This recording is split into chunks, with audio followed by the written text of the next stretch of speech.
Cette fois, nous partons en immersion à l'Oasis des Âges, un lieu de bascule écologique magnifique situé en Corrèze. C'est à la fois un éco-village, où vit un collectif à l'année, et un lieu d'accueil en gîte pour des stages et des formations.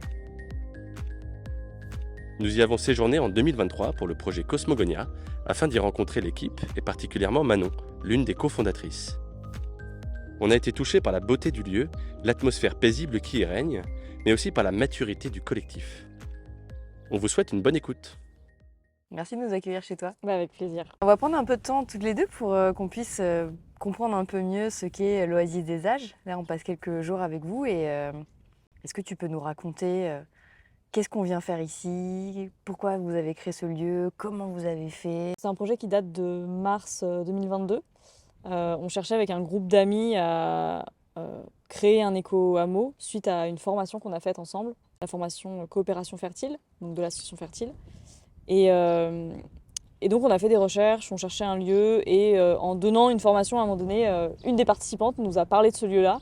Et en fait, on a visité et ça a été le coup de cœur. Et on cherchait surtout à avoir un lieu en fait, pour accueillir nos formations aussi à la base, parce qu'on est formatrice avec Chloé. Et aussi un lieu de vie vraiment où on allait pouvoir expérimenter tout ce qu'on a envie, trouver de la place pour faire vivre nos rêves, donc à tous et toutes.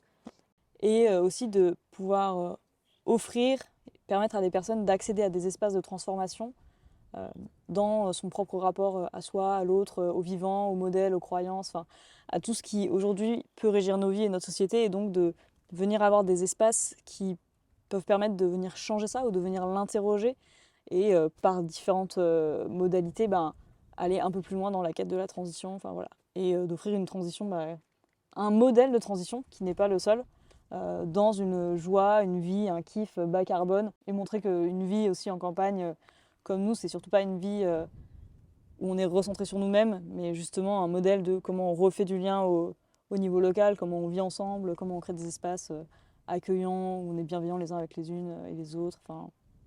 Et voilà, une forme aussi de ralentissement dans notre vie, dans notre quotidien. Est-ce que tu peux nous parler de toi, qui tu es Manon, comment t'en es arrivée là et avec qui tu as créé ce lieu? Moi, je viens d'un milieu ingé, donc j'ai été diplômée en 2019. Et suite à mon école d'ingé, en fait, j'ai décidé de pas travailler dans cette profession-là, en tout cas clairement pas tout de suite et pas avec les offres qu'on me proposait. Pendant plusieurs années, j'ai fait autre chose, donc j'ai fait de l'auto-entreprise, j'ai fait des ateliers climat, donc comme la fresque, Nos vies bas carbone. J'ai fait aussi un service civique dans une école alternative en Dordogne, donc avec des pédagogies autres. Et puis, au fur et à mesure en fait, de ce parcours de vie-là, à un moment donné, s'est présentée la formation Fertile que j'ai faite, et là où j'ai rencontré Mathilde, Alex, Chloé et Guillaume, qui sont cofondateurs et cofondatrices du projet avec moi. Et concrètement, sur le lieu, est-ce que tu peux nous expliquer ce qu'on retrouve comme bâtiment, combien de mètres carrés ça fait, la capacité d'accueil? Ouais, au total, on a une superficie de 4,6 hectares, avec une dizaine de bâtiments. En tout, les bâtiments vraiment plus typologie maison, il doit y en avoir pour plus de 2000 mètres carrés. Et donc en capacité de couchage, en tout cas d'accueil au titre des gîtes, il y a 30 couchages. Et en l'état en dur, en capacité d'accueil pour des habitants, on a à peu près de la place pour 5 foyers. On a un restaurant avec donc une salle de restauration, 60 couverts et une cuisine professionnelle. Donc c'est pas un restaurant au sens où on peut venir se pointer et y manger. Mais c'est l'espace qu'on utilise en tout cas pour quand on accueille des gîtes ou des stages ou des formations. Et on a diverses salles de pratique, donc c'est-à-dire des salles de yoga, shala, ou des espaces de formation, plus avec vidéoprojecteurs et autres. Et on a aussi un théâtre, donc un espace vraiment avec grand parquet pour faire de la pratique de danse et autres. Ensuite, on a des habitats légers, donc qui sont en construction, en installation sur ce lieu. Et un très grand manège des anciens centres équestres, de l'ancien centre équestre qui du coup est encore là, et qui aujourd'hui est utilisé en stockage et qui dans certains box accueille encore les 2 poneys qui sont sur le lieu. Dans l'écolieu, il y a aussi un café-bar associatif, ouvert à toutes et tous, avec une organisation un peu particulière. Du coup là on est dans le bar associatif, donc c'est un bar qui est complètement en autogestion, c'est-à-dire que tout est accessible et les gens se débrouillent pour faire le service. Donc là, en fait, c'est une merveilleuse facilitation graphique de Alex qui explique en fait comment ça se passe, comment les gens adhèrent, se servent, règlent leurs notes, etc. Et surtout, après, profitent du lieu et lavent, puis rangent l'espace pour que voilà, n'importe qui vient ici puisse retrouver l'espace dans lequel, à la base, il est prévu.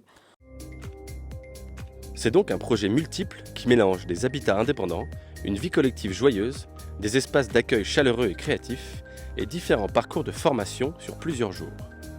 C'est aussi une structuration économique et une gouvernance particulièrement inspirantes, qui garantissent la stabilité du projet.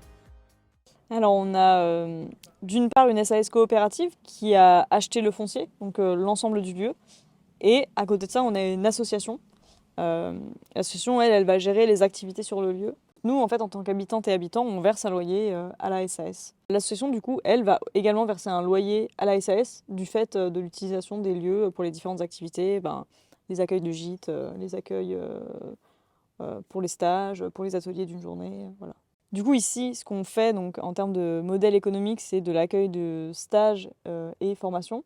Les types de stages et formations, donc il y a toute une part qui est faite sur l'intelligence collective, le faire, être et vivre ensemble, donc notamment avec l'association Fertile. Il y a également des parcours sur la compréhension des enjeux écologiques et l'engagement suite à cette compréhension, donc également avec Fertile. Et après, on a des stages qui sont beaucoup plus dans le corporel, donc avec de la danse, du koya, voilà. Il pourrait y avoir des retraites de yoga aussi. Et on a déjà accueilli des stages qui sont plus en agroécologie, il va y avoir des stages en permaculture. Et donc en fait les typologies de ces stages, par contre, on a besoin qu'elles soient en accord avec notre raison d'être. Et ça conditionne donc les différents stages et formations qui vont pouvoir venir ici.